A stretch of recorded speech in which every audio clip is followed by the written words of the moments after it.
Hey guys, in today's video, I'm going to show you how to fix the error a breakpoint has been reached on Windows. Let's get straight into the fix. Solution 1. First, open the Start menu and type CMD. Right-click Command Prompt and select Run as Administrator. Click Yes.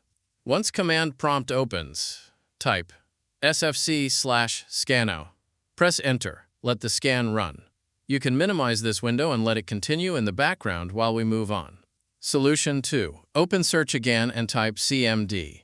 Right-click Command Prompt and select Run as Administrator. Click Yes. Now type chkdsk/r. Press Enter and allow the scan to run. Solution 3. Open Search and type System Configuration. Open it. Go to the Services tab. Check Hide all Microsoft services. Once everything else is visible, click Disable All. Click OK. Restart your computer. Final step. Run Windows Memory Diagnostic. After restarting, open Search and type Run. Press Enter. Type mdsched.exe. Press Enter.